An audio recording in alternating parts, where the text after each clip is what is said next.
Right, so this is basically my plan. There will be a board that runs down here under the windows, 30 centimetres wide. It's where that tape measure is laid out, just to give an idea. And then I'll get a big triangular section fitted in here, but I will curve the board so it follows the line of that track, which means it will be easier to reach over into the corner.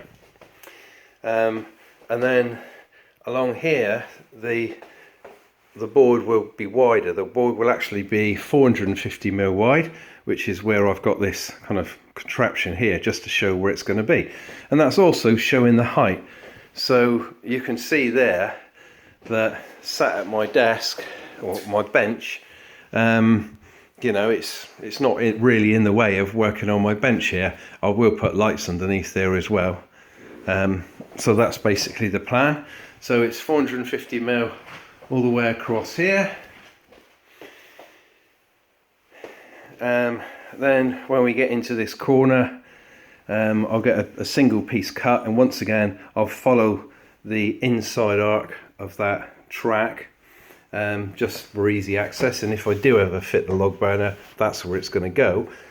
So with the board being this high and only that far away from the wall, you can see it's not going to be a problem with, you know, heat rising or anything. And then over this edge, the board once again is going to be 30 centimeters wide, coming back here towards the door.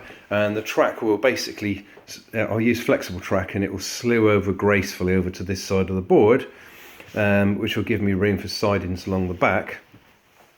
And then along here there'll be a 45-degree bend, and those two bits of strut, that's the strut that I'm using obviously for uprights, for the brackets to fix all this to the walls. Those struts give an idea of where the lift up bridge is going to go. Those struts are the same length as what the bridge will be, which will be 1 metre high, which will mean that this high it will just about clear the ceiling when it comes down. And that means that you can open the door and, as you can see, get in the room, shut the door, and then either lift the bridge up or duck underneath it. Bearing in mind the board is going to be 4 feet above the ground, it's going to be quite easy to walk underneath if you didn't want to lift the bridge up. So that's the basic plan.